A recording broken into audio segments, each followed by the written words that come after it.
Nós vamos fazer a leitura dos versos 1 ao verso 20. Marcos 5, de 1 a 20.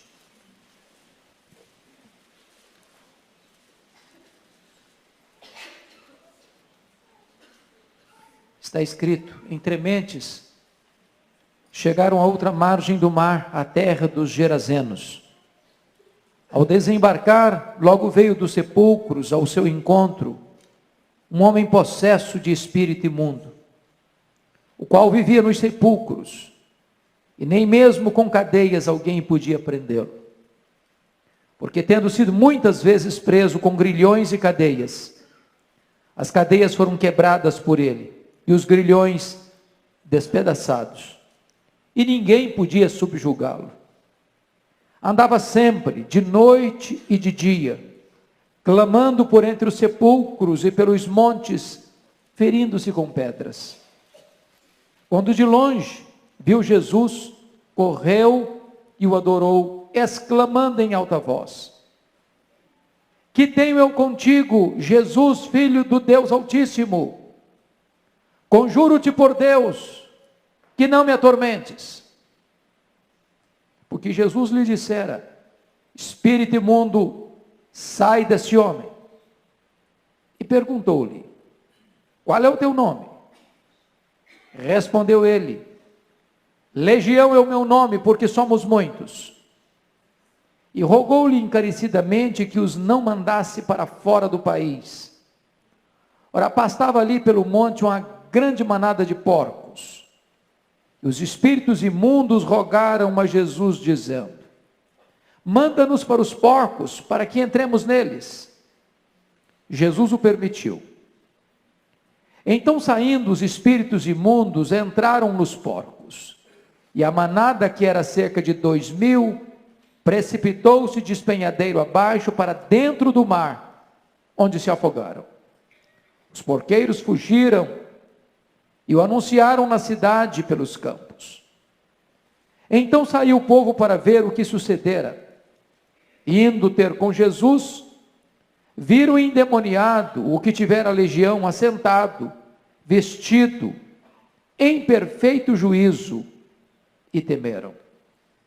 Os que haviam presenciado os fatos, contaram-lhes o que acontecera ao endemoniado e acerca dos porcos. E entraram a rogar-lhe que se retirasse da terra deles. Ao entrar Jesus no barco, suplicava-lhe o que for endemoniado, que o deixasse estar com ele. Jesus, porém, não lhe o permitiu, mas ordenou-lhe: vai para a tua casa, para os teus, anuncia-lhes tudo o que o Senhor te fez, e como teve compaixão de ti. Então, ele foi e começou a proclamar em Decápolis tudo o que Jesus lhe fizera, e todos se admiravam. Amém. Irmãos queridos, o mundo tem hoje mais de 7 bilhões de pessoas. Mais de 7 bilhões de pessoas. Dos mais diversos matizes raciais. Dos mais diferentes estofos culturais. Pessoas das mais diversas religiões. Brancos, negros, pardos, amarelos, religiosos, ateus, ricos, pobres, doutores e letrados, gente mergulhada nas selvas, perdidas nas montanhas geladas da Ásia, pessoas dos grandes centros urbanos, pessoas dos mais diferentes matizes. A Bíblia diz que o amor de Jesus não é apenas por esta vasta multidão. Ele é capaz de distinguir nesta imensa multidão uma pessoa e amá-la profunda, absoluta e totalmente. E se existisse apenas essa pessoa no mundo, ele viria para morrer por ela. É assim que o apóstolo Paulo entendeu: Cristo me amou e a si mesmo se entregou por mim. Se vocês estão percebendo, o texto que antecede ao lido retrata Jesus numa terrível tempestade no mar da Galileia. Era noite, os discípulos aflitos, perturbados, acuados, amedrontados, clamando a Jesus por socorro.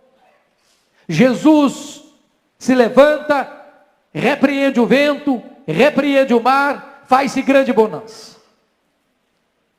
Mas em vez de Jesus ir para a sua casa em Cafarnaum, quartel-general de seu ministério, Jesus muda a rota e vai para o lado oriental do lago, para as montanhas de Golã, para a região dos gentios, para a região de Decápolis, para a cidade de Gadara. E ali, ao desembarcar, no sopé de um grande despenhadeiro, onde estava situado, onde tinha um cemitério, e naquela noite trevosa, Jesus chega ali, por causa de um homem, enjeitado da família, um homem rejeitado pela sociedade, um homem que não tinha nome, não tinha dignidade, não tinha mais valor para a sociedade, um homem arruinado pelo pecado, um homem sucateado pelo diabo, um homem que estava prisioneiro das forças espirituais malignas. E apesar desse homem ter sido enjeitado pela sociedade, enjeitado pela sua família, Jesus faz uma viagem, depois de uma terrível tempestade, de noite, para um território gentílico, simplesmente por causa deste homem. Jesus Cristo não tem preferência, rico ou pobre, branco ou negro, doutor ou iletrado. Ele ama o homem, com todas as suas mazelas, com todas as suas ruínas. Ele vem ao encontro deles, para libertá-los, para transformá-los, para salvá-los. Se você perceber, o diabo destruiu a vida desse homem, tirou dele tudo que ele tinha: a saúde, o equilíbrio mental, a família, a paz, a dignidade. Esse homem não tem mais nada, está à deriva, sem casa, sem roupa, sem paz, sem sossego, está nu, entre os sepulcros, entre os mortos, ferindo-se com pedras, perturbado, cheio de fúria, de ira. É uma ameaça para a sociedade, é uma ameaça para a família, é um pária humano, é um aborto vivo. E não obstante toda essa destruição, pois vivia dentro dele uma legião de demônios, Jesus Cristo se importa com ele, Jesus Cristo valoriza ele, Jesus Cristo faz uma viagem para libertá-lo e para salvá-lo. Isso significa para nós, irmãos, que Deus não tem lata de lixo. Isso significa para nós que para Deus não tem vida irrecuperável. Isso significa para nós que não há caso perdido para Deus. Isso significa para nós que jamais devemos desistir de esperar o milagre da conversão, da transformação, da libertação dos cativos. E eu gostaria então de convidar você para olhar esse texto comigo e para ver o que é que Satanás fez na vida desse homem, para depois nós vermos o que Jesus Cristo fez na vida dele. A primeira coisa que esse texto deixa claro é que esse homem estava possuído por uma legião de demônios.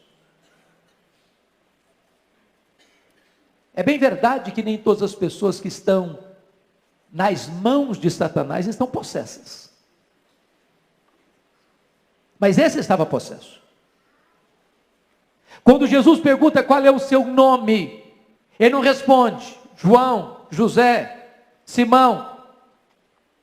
Ele responde Legião, porque somos muitos. Quem responde não é ele, mas as entidades malignas que habitavam nele, que governavam a mente dele, que gerenciavam os pensamentos dele. Para nós entendermos o grau de escravidão deste homem, nós precisamos entender o que é uma legião. Legião é um termo militar. Legião era uma corporação romana de 6.000 soldados. Legião era a força, era a máquina militar mais temida da época. A legião compunha os guerreiros mais perigosos, os atiradores, os flecheiros, os incendiários. Era uma força militar irresistível. Quando a legião romana entrava numa cidade, numa província, arrasava tudo, destruía tudo, matava todos. O que esse texto quer dizer para nós, irmãos, é que existe também uma força maligna, que não pode ser combatida com armas carnais, que está em ação e em curso na história, destruindo vidas, arruinando famílias, arrebentando com pessoas, jogando-as na vala do desespero, da escravidão, da morte. É exatamente este o retrato que nós vemos hoje, de uma sociedade machucada, ferida, barbarizada, desumanizada, bestializada, por uma força maligna, que veio para roubar, matar e destruir. Esse homem, ele não é dono da vida dele, ele não é dono da personalidade dele, ele não controla os seus próprios gestos, os seus próprios atos, porque dentro dele há uma entidade maligna. É bem verdade, irmãos, que às vezes hoje a gente pensa em possessão demoníaca, retratado por este homem. E tem muita gente que, à luz dos filmes que parecem por aí de possessão, pensa que uma pessoa possessa fica revirando os olhos, fica babando pelos cantos da boca, e fica falando uma palavra esquisita, e então acham que esse é o perfil de uma pessoa endemoniada. Mas lembre que Judas Iscariotes, Satanás entrou nele, e ele não revirou os olhos, e ele não babou, e ele não falou com outra palavra estranha. Ele saiu da mesa onde Jesus celebrava a ceia e foi vender Jesus por 30 moedas de prata. Há muitas pessoas com ternos bem cortados, com sapatos bem engraxados, nos mais bonitos escritórios de São Paulo e do mundo, que por ganância e amor ao dinheiro são tomadas por Satanás, para traírem o Filho de Deus. Satanás está em curso agindo, e ele é ladrão, e ele é assassino, e ele veio para roubar, ele veio para matar, e ele veio para destruir. Este homem é uma vítima dessa ação maligna. Mas em segundo lugar, irmãos, notem vocês que a força maligna nesse homem não pode ser contida por força humana, porque diz a Bíblia que eles colocaram algemas, eles colocaram cadeias, e ele despedaçava tudo. Ninguém podia detê-lo, diz a Bíblia. Havia uma força descomunal, não humana, não terrena, mas sobrenatural, espiritual, maligna, agindo na vida dele, que o levava à destruição. Segundo, terceiro, o texto nos informa, e se você ler os textos paralelos de Mateus e de Lucas, você vai perceber isso. O espírito maligno que estava neste homem levava-o a um sentimento de raiva, de fúria, de violência. Vocês não percebem que o que está acontecendo no mundo hoje parece que transborda fúria? Eu não sei se vocês se chocam com isso, ou se vocês olham nessa perspectiva, mas veja hoje os filmes de Hollywood. Irmãos, é um grau de violência fora do normal. É uma coisa que não bate com a realidade da vida. Por mais barbarizada que esteja a sociedade, por mais sanguinária que seja a sociedade, os filmes exploram um nível tão elevado de sangue, de violência, de barbaridade, que parece-nos que por trás existe uma mente maligna, perversa, extremamente raivosa, para destruir a sociedade, para destruir a família, para destruir o ser humano. Quarto lugar, você vai notar que esse homem está tomado por um senso de autodestruição.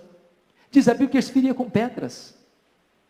Ô, gente, a principal coisa que nós temos como ser humano é o sentimento natural da autopreservação. Se alguém atira uma pedra em você, o natural é você tirar o corpo fora. Se alguém ameaçar você, o natural é você se defender. Esse homem perdeu o amor próprio, esse homem se entrega à autodestruição, e é assim que Satanás faz hoje. Destrói as pessoas, elas perdem o amor próprio, elas perdem o sentido e o amor à vida, nas drogas, na promiscuidade, na mentira, na ganância, na soberba. Quinto lugar, esse homem está marcado pela impureza. Se vocês perceberem, ele está num território gentílico. Se vocês perceberem, ele está entre os sepulcros, lugar impuro. Se vocês perceberem, ele está tomado por espíritos imundos, impuros. Quando Satanás, na sua astúcia ou na sua fúria, entra, maquina, ele vai empurrando as pessoas para a impureza. Ele vai tirando das pessoas a percepção do que é santo, do que é puro, do que é legítimo, do que é bonito, do que é perfeito. Ele vai distorcendo, ele vai deformando, ele vai caracterizando a vida, ele vai deformando a existência do ser humano. Mas mais do que isso, se vocês notarem, Satanás leva este homem ao tormento existencial. Diz o texto que ele gritava de dia e de noite, correndo entre os sepulcros, e às vezes o espírito o impelia para o deserto. Não tem paz, não tem sossego, não tem equilíbrio, não tem descanso. Este é o retrato do que Satanás pode fazer com o ser humano.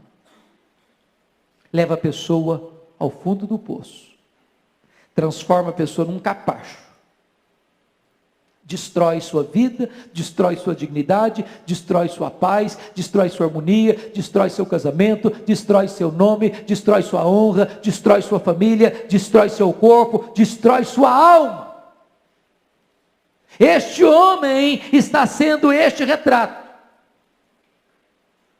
Mas você pergunta, diante de uma cena dessa, o que a sociedade fez por esse homem? Duas coisas. Primeiro, desistiu dele. Desistiu dele. Irmãos queridos, é importante entender isso. As instituições humanas, as instituições governamentais podem ajudar e ajudam. Tem responsabilidade de ajudar? Tem.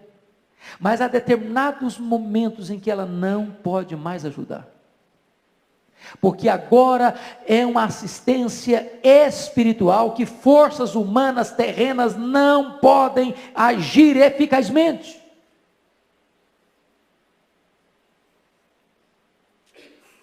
É uma obra espiritual. E é nesse sentido que o apóstolo Paulo diz que essa luta não é carnal. Você não vence essa luta com armas carnais.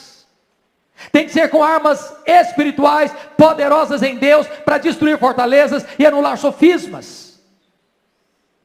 A sociedade desistiu desse homem. Esse homem está habitando entre os sepulcros, esse homem está no mundo dos mortos, esse homem virou um transtorno para a família, para a sociedade, e a sociedade desiste dele, porque os recursos que a sociedade tem para resolver o problema dele são falíveis, são pequenos, são limitados, são insuficientes. O máximo que a sociedade pode fazer por ele é botar uma algema no braço dele. Nem essa algema pode contê-lo. Portanto, queridos irmãos, somente Jesus Cristo, Filho de Deus, pode trazer esperança para os escravizados pelo pecado, para os atormentados por Satanás, por aqueles que foram marcados, machucados, feridos, arruinados, sucateados por forças demoníacas. Talvez você pense assim: bom, mas será que então só aqueles que estão arruinados na sarjeta? E os que vivem uma vida boa? E os que vestem roupas bonitas? E os que frequentam as festas mais requintadas? E os que andam de carros mais luxuosos? E os que frequentam as universidades mais famosas? E os que viajam pelo mundo? E os que granjeiam dinheiro? E os que adquirem fama e sucesso? Satanás anda longe dessas pessoas? Ou elas também estão sendo alvos desse ataque terrível, sutil, perigoso? Porque às vezes, irmãos, a gente pensa que Satanás só age dentro desse território terrível, assombroso. Mas eu lhes direi que o humanismo antropocêntrico, idolátrico, materialista, consumista, ateísta, é uma forma muito mais sutil, muito mais perigosa, que arranca tanta gente para levar para a escravidão, para a morte, para o inferno.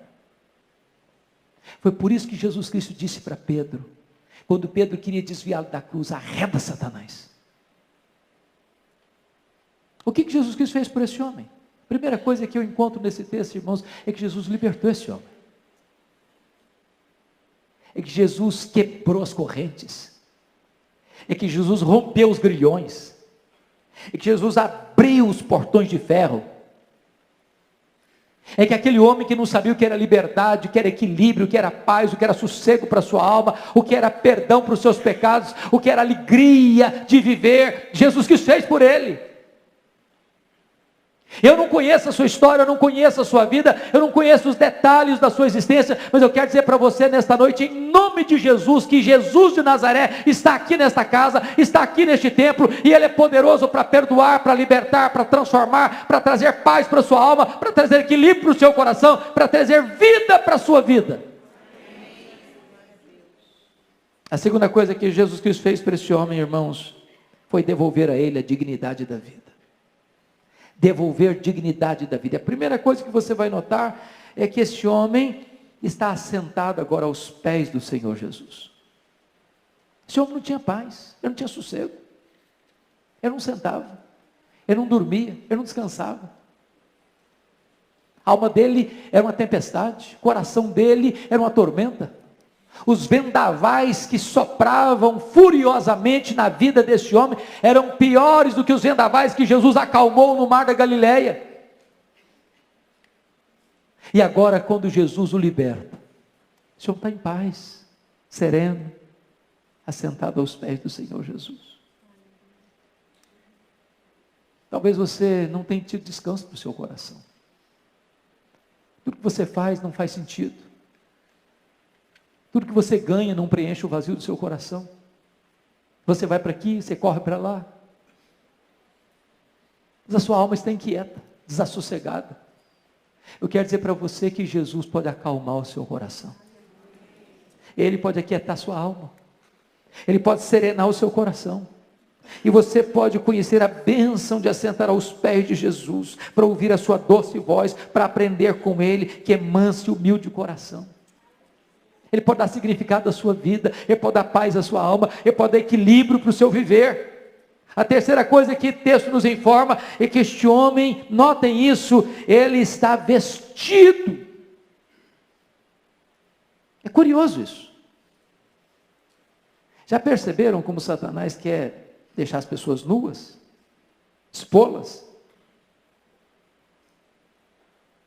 Já perceberam como a sensualidade anda solta no ar?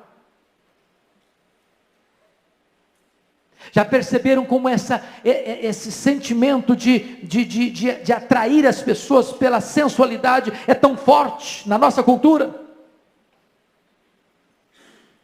Aqueles que têm um encontro com Jesus Cristo, eles passam a ter respeito próprio, pudor. Pudor. Eu posso lhes dizer que as nossas vestes revelam mais o nosso interior do que cobrem o nosso exterior. As nossas vestes revelam muito mais a nossa alma do que cobrem o nosso corpo. Quando você tem um encontro com Jesus, você começa a entender que o seu corpo é o templo do Espírito Santo. Que você não pode usá-lo de maneira irresponsável para provocar a sedução e levar o outro ao pecado, mas você tem responsabilidade de cuidar do seu corpo com dignidade. Mas mais do que isso, o texto nos informa que esse homem está também em perfeito juízo. Perfeito juízo. Os estragos que Satanás fez na mente desse homem foram revertidos. Aquilo que poderia ser talvez diagnosticado como uma doença mental, apenas como uma doença mental, Jesus Cristo vai lá e repara. Podem ter certeza disso, irmãos. É muito perigoso a gente dar um diagnóstico errado. Eu gosto muito de um escritor que diz o seguinte: eu prefiro chamar demônio de gente que chamar gente de demônio. Eu prefiro errar chamando demônio de gente que chamando gente de demônio. Porque hoje, dentro do meio evangélico, qualquer probleminha emocional é o demônio.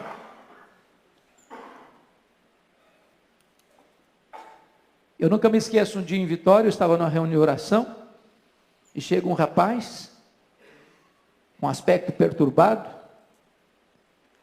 e as pessoas que estavam na reunião de oração ficaram um pouco cismadas de orar com ele, e então eu fui, por livre e espontânea pressão, escalado para orar com ele.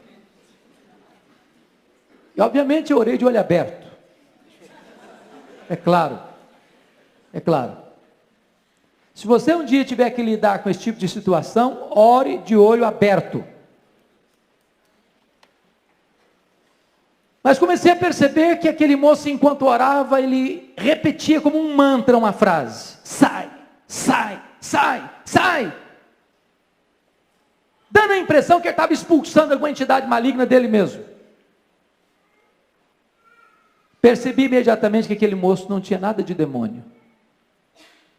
Ele era um menino que tinha um problema mental grave, sério, precisava de tratamento. Quando fui examiná-lo, conversar com ele em detalhes, percebi que ele frequentava algumas igrejas neopentecostais, e lá, ao chegar, as pessoas queriam expulsar os demônios dele. Sai, sai, sai. E essa frase ficou gravada na mente dele. Ele continuou dizendo: sai, sai, sai. Fez um tratamento adequado, ficou curado. Graças a Deus, com uma vida equilibrada. Mas existe o reverso. Muitas vezes se trata como doença mental aquilo que é demônio. Muitas vezes se aplica um recurso puramente medicamentoso para alguém que só vai ser curado no momento que for liberto. Este é o caso. Esse homem não tinha paz na sua mente. Ele vivia de noite e de dia gritando entre os sepulcros, furioso, nu, se ferindo com pedras. E no exato momento em que ele foi liberto, no exato momento em que ele foi perdoado, no exato momento em que ele foi salvo, diz a Bíblia que ele estava em perfeito juízo, vestido, assentado aos pés do Senhor Jesus.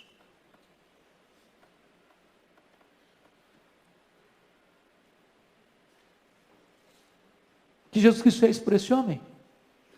Jesus Cristo deu para ele uma gloriosa missão. Uma gloriosa missão. Fez dele um missionário. E aqui eu fico tão encantado com o Evangelho. Porque talvez a pessoa que hoje mais faz você chorar, talvez hoje a pessoa que mais traz preocupação para a sua família, talvez hoje a pessoa que mais faz você ficar angustiado, chorando, desesperado, diz: meu Deus, o que nós vamos fazer? O que nós vamos fazer? O que nós vamos fazer? Deus pode fazer um milagre tamanho na vida dessa pessoa, que essa pessoa vai ser o motivo e a fonte da maior alegria da sua família. Aquele homem que era um capacho de Satanás, transforma-se em um missionário para sua família, para sua terra, para as 10 cidades de Decápolis. Mas, queridos irmãos, eu gostaria de concluir esta breve meditação dizendo para vocês que esse texto me intriga profundamente. Me intriga porque ele está eivado de pedidos, de petições. E Jesus atende uma série de pedidos, de petições. E quem primeiro pede nesse texto são os demônios. Eu não diria para você que os demônios oram, não. Acho que o demônio não ora, mas pede. E quando Jesus chega em Gadara, aquele homem endemoniado corre, se prostra diante de Jesus, adora-o, chama-o de Filho de Deus, com medo de viesse atormentar-nos antes do tempo, e faz 3 pedidos para Jesus. Primeiro, não nos atormentes antes do tempo. Preste atenção nisso. Ao mesmo tempo que Jesus é o libertador dos escravos, Ele é o atormentador dos demônios.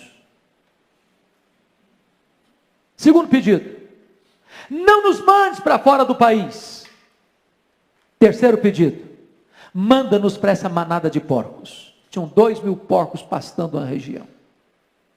E diz o texto que Jesus atendeu aos 3 pedidos. Aos 3 pedidos.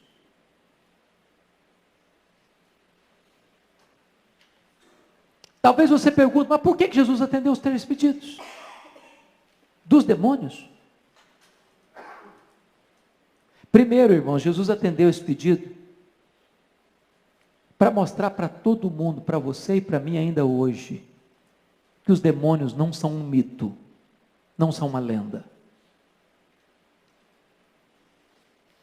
Que nós não estamos aqui contando histórias aterrorizantes para assustar os incautos. Que os demônios existem, que o diabo existe, que é uma corja perigosa,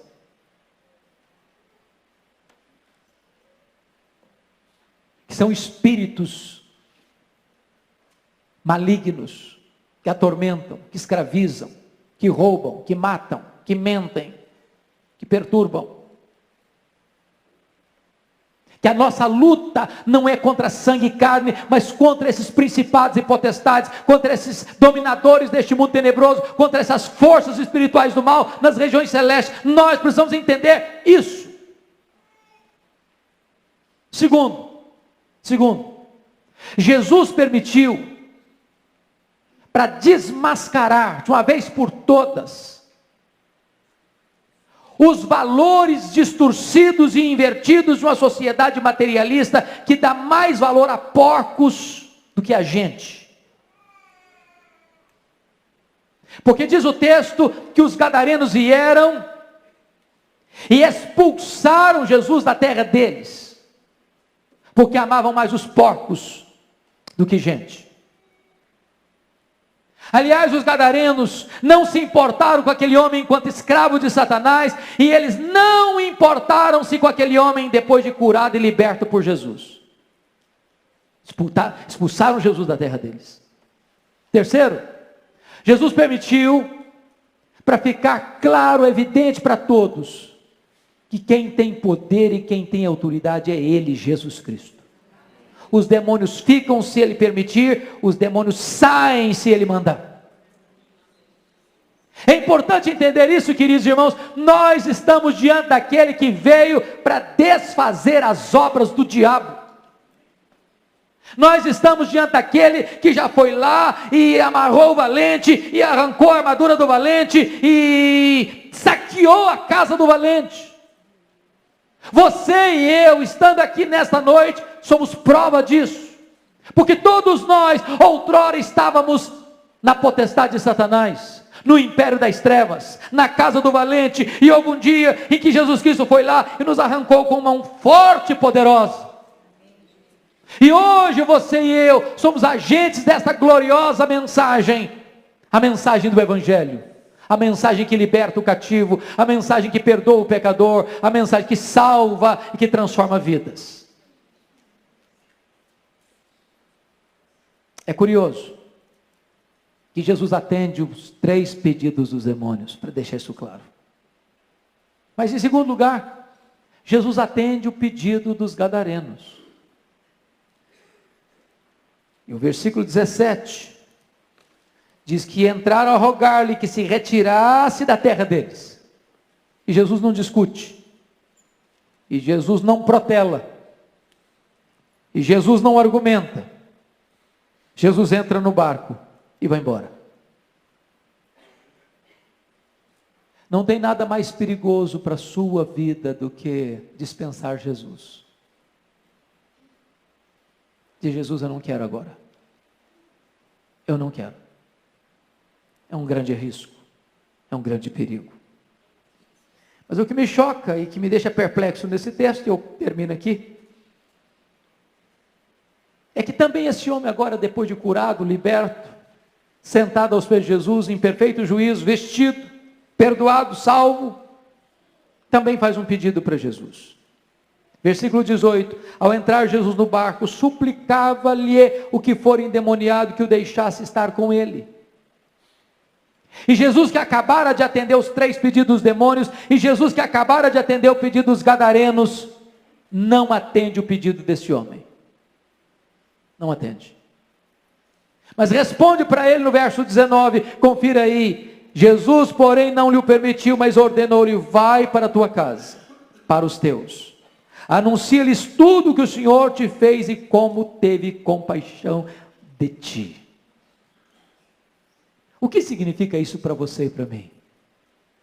Significa que o primeiro território da nossa ação missionária precisa ser a nossa própria casa. O primeiro ambiente onde nós devemos dar testemunho do que Deus fez por nós é a nossa própria família. Lá naquele território onde nós somos um problema, agora nós podemos ser a solução de Deus. Lá onde nós provocamos lágrimas, nós vamos ser motivo de alegria. Lá onde nós somos agente de morte, agora nós vamos ser embaixadores da vida. Lá onde nós espalhávamos terror e medo, agora nós vamos espalhar esperança. Agora notem que Jesus não ordenou aquele homem a ir contar como o diabo é terrível, como o diabo fez tantas coisas terríveis. A ênfase é, vai e anuncia tudo que o Senhor fez e como teve compaixão de ti. Não há testemunho mais poderoso do que esse. Jesus fez uma obra na minha vida. Eu era cego e agora eu vejo. Eu era cativo e agora sou livre. Eu vivia arruinado e agora Jesus me restaurou. Eu vivia sem esperança no mundo e agora eu tenho uma viva esperança. Eu não tinha luz, andava nas trevas, agora eu sou filho da luz, agora eu ando na luz. Eu não tinha prazer para viver, eu vivia me auto-tormentando, me auto-afligindo, e agora eu tenho prazer de viver e de celebrar a vida. Conta como Jesus teve compaixão de ti. E o verso 20 nos informa que então ele foi e começou a proclamar em Decápolis. Decápolis são 10 cidades. E ele começou a proclamar em Decápolis tudo o que Jesus lhe fizera. Ele não apenas começou a contar, contou tudo. Ele registrou tudo. Ele não deixou nada por dizer. E o resultado está aí, e todos se admiravam. É maravilhoso isso. Jesus vai embora de Gadara, mas antes de sair de Gadara, Jesus manda um missionário para Gadara. Jesus foi expulso daquela terra, mas antes de ser arrancado de lá, Ele envia alguém para contar para eles como Deus é maravilhoso. Queridos irmãos, a Igreja Presbiteriana de Pinheiros tem tido diante de Deus o cuidado, o peso, a preocupação, o desejo, o projeto, o anseio de alcançar essa cidade. De alcançar essa cidade. Ricos e pobres. Gente da Cracolândia e gente de cobertura, de apartamento de cobertura. Gente que não sabe assinar o nome. E gente que faz pós-doutorado.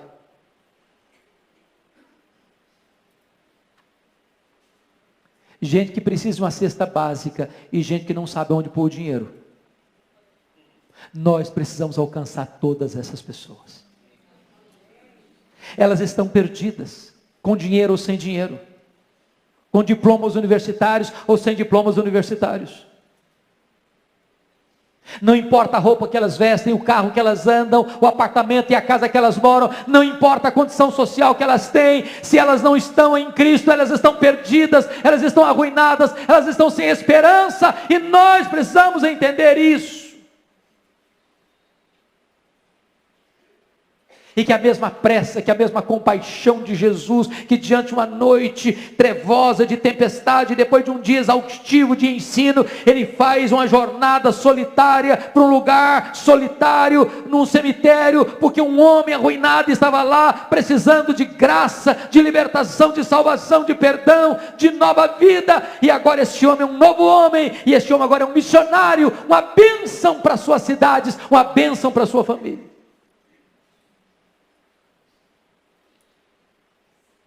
Eu pergunto a você, o que é que Jesus Cristo já fez na sua vida? O que é que Jesus Cristo já fez na sua vida? Eu pergunto a você, o que você tem feito com aquilo que Jesus Cristo fez na sua vida? Quantas pessoas na sua família, quantas pessoas na sua parentela sabem disso? Quantas pessoas dentro da sua casa já foram impactadas com o seu testemunho? Quantas pessoas na sua escola, no seu trabalho, na sua profissão, no seu escritório, no seu hospital, na sua empresa, lá no seu comércio, lá nas suas atividades, sabem o que Jesus Cristo já fez na sua vida? Você não foi salvo apenas para ir imediatamente para o céu, porque se você fosse salvo só com essa penalidade, Jesus Cristo já teria levado você para lá. Se você está aqui, é porque Deus tem um plano a fazer através de você. Vai, conta para os teus, quanta coisa o Senhor fez por ti, e como teve compaixão de ti. Esse homem não desobedeceu essa ordem. Ele foi, ele contou tudo, e diz a Bíblia que todos, não alguns, não a maioria, todos se admiravam. Que Deus seja louvado, queridos, que nós nos levantemos, cada um de nós nos levantemos, para dizer em alto e bom som, no poder do Espírito Santo, com a urgência devida, o que Deus fez por nós. O que Deus fez por nós. Vamos orar ao Senhor. Feche seus olhos. Curva sua fronte, por favor.